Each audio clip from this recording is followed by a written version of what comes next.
buff I look right now. But I just finished a horse haul, and I'm headed home. And then I gotta get ready to go to a barrel race. But I don't know who I'm gonna run. That's the other thing.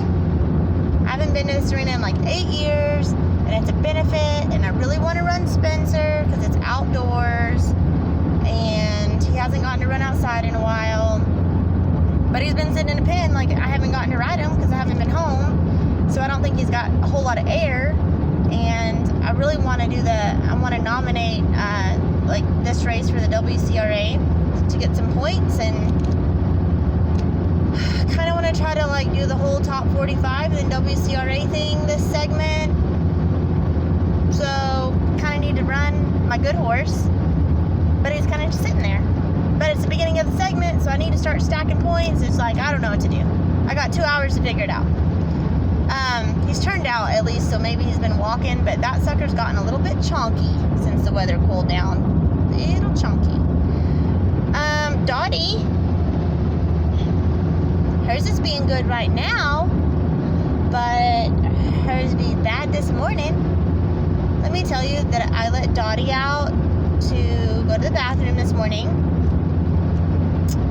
She gets right back in my truck and poops on my Ruby Buckle hoodie, which is like, if you have one of those hoodies, you know that it's probably one of your favorite articles of clothing. They're so soft, and they're real light, but they're warm, and they're soft, and they're not clingy anywhere. She pooped on it. Dottie will not poop on anything that's not ridiculously fluffy. So I need to get her one of those really like fluffy bath mats to just put on the floorboard of my truck, and then she can just poop and pee on that, and then when I get home I'll just wash it. I know that's gross, but I don't know what to do. She's bad. She's so freaking bad. I love her. She's my very best friend in the whole wide world, but she's terrible. She's like the worst dog in the whole world. Maybe not the whole world, but like a top 10. Anyways, so I've been making these videos about, you know, different sources of income, just trying to give everybody that wants to make some extra money, or maybe just wants to completely work for themselves, like I do, ideas of like how they can do that, and kind of just let them know like how much money I actually make, and the ins and outs, and how I got started, and all the things, right? Well, I'm trying to buy a horse trailer, and I thought that maybe we should talk about this, because it's not really how to make money, it's how to prove that you make as much money as you make. When you work for yourself and you're not getting that cute little pay stub every Friday or every other week or bi-weekly or whatever you want to call it from an employer that's not you, it gets a little rough, y'all. You are automatically looked at when someone says, okay, like list your employer, and you're like, I'm self-employed, or they're like, list your employer's phone number, and you jot down your cell, you automatically, they look at you like, oh my god, okay? Then, if you don't have credit cards, like I don't, and you have no, like, debt to income, I mean, you have a debt to income ratio, like obviously I spend money on things, but it's not credit related, then they look at you like, yeah, you work for yourself. Basically what you're saying is you're unemployed, and sometimes somebody gives you an allowance. That's really how they feel. And so the way I screwed up, because nobody taught me anything about business and money growing up. Nobody, okay? I don't come from a wealthy family. Nobody taught me crap. What I did not know, because I get paid mainly in, you know, cash or electronic. It's mainly electronic. Like, it's all trackable, because it's through Venmo or PayPal. Like, very rarely does anyone pay in cash. But I did not know that if you don't have, like, a legitimate checking account from, like, an FDIC institution, and it's a checking account and not, like, your little Venmo prepaid account, that, like, banks won't take you serious. Like, I didn't know that. So this whole time, here I am using my Venmo card, little prepaid card, and I don't write checks, and I don't have credit cards, and my husband makes all the, like, the major payments, like the mortgage and the truck payments and car payments. Like, I make enough money to make a few of those, but, like, I don't. He does. I don't pay the electric bill. I don't even pay our Netflix. Like, I don't. Like, my husband lets me just have my monies. So that's nice. But, like, if I had to, I could pay for some things. I don't know that I would live in the house that we live in right now and single, like, if I had to single mom it, but, like, we would be okay. So I did not know, and I was just using prepaid accounts, or somebody give you money and then I would just go spend it. I never actually, like, made it where you could document how much money I was making, where that money was coming from, what I was even getting paid for, and keeping a little journal. It doesn't count. They don't care about that. Showing them, like, look at my Venmo. Like, they don't care. That could be your mama sending you a weekly allowance. Okay, she might die and you never freaking get your allowance again, and then what are you gonna do? Not make your mortgage? Like, they don't care. So when you work for yourself, it is not as easy. When you work 8 to 5 and you show them 2 months little, like, pay stubs, and they're like, oh, you know, she has a steady form of income. But when you say you work contract, or you are self-employed, or whatever, like, red flags go up. And you can LLC your business and then pay yourself. But like I said, when they're like, oh, can you give me your employer's phone number? And you're like, my employer is me. It is me. You just have to work a lot harder for a lot longer to prove that you make as much money as you make. Like, a lot longer. So I'm trying to buy a horse trailer, and I finally got my crap together, and every time someone paid me through Venmo, I transferred it into my checking account. And then paid me through PayPal, I transferred it into my checking account.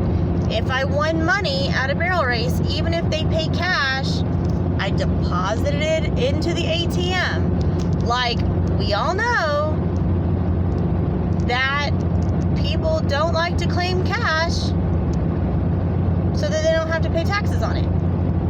Well, that's nice, but there's a catch. The catch is, a lot of these places, when you work for yourself and you work contract, they want to see your tax returns. If you're saying you make $100,000 a year, prove it. And you prove it with your tax returns. But nobody wants to turn in the fact that they made $70,000 of that in cash to the IRS, right? Like, nobody wants to. So the catch is, when you work for yourself, like, you have to claim your cash. You have to put it in your checking account. You have to put it in your savings account. Also, savings accounts are important. Like, have more money in your savings account than your checking account. And, like, when you put money in your checking account and you transfer everything over, just, like, keep $100 in there or whatever you need to, like, you know, get by. And then, like, take out some cash, just because I have a little walking around money. I'm not saying don't have cash, but then, like, put the rest in your savings account. Because, like, they really do want to see that, like, when shit hits the fan and work gets slow as a contractor, like, you have some money to make the payments that you need to make in the bank, just in case, because you never know. And I mean, that's just good practice, but that's really something that they look at. But if you think you're just gonna, like, you know, show them 2 weeks worth of work, it just does not work that way. Like, I have had to basically put every dime that I've made from Venmo, PayPal, the stock market, stud fees, lessons, horse hauling. There's more. I don't know. I have like 3. Any kind of gifts, winnings, any of that. Like, I've had to put it in the bank to prove it, to track it. I also have to, like, I'm going to have to pay taxes this year. Like, no doubt this year I'm going to have to pay taxes. And that sucks. But I'll have that little tax return so that next year, if I want to buy some land in Arizona, which I really want to buy a freaking winter home in Arizona, I can prove that I make this much money and I pay taxes on it. Because who in the hell would want to pay taxes and on income that they made up, right? So that's kind of how they get you. That is probably one of the biggest downsides to working for yourself, other than you're going to be on call 24/7 for yourself and you can't say no to work because you don't get paid unless you are doing something. But yeah, it's literally putting every dime that you make into a bank, not a prepaid account, like a bank, saving your bank statements, like the paper ones, old school style, claiming that money at the end of the year, whether you want to or not, because most of it's cash, so that you can prove that you really make as much money as you make consistently, that you have money in your savings account if work gets slow, and that you're not, just some millennial in your basement, your mom's basement, making an allowance saying that you're an entrepreneur because you sell ebooks on Amazon. And if you do that, I'm so sorry if I just offended you, but I'm just saying, like, that this is probably the biggest downfall, is not getting into credit card debt, not having a big credit score, and then having to prove that you make as much money as you make, and having to pay taxes on the money you make, even though it's cash, just so that you can prove as much money as you make, when anybody who works 8 to 5 and gets a paycheck every Friday or every 2 weeks and has a $200 credit card and keeps up with it, can walk in and buy anything they want to. Good on them. But this is the downside to working for yourself. It just is what it is. And like I said, you can LLC it, or you can do like a sole proprietorship, or like whatever you want to do, and then pay yourself as an employee. But like, banks aren't dumb. Better route available. Better route available, except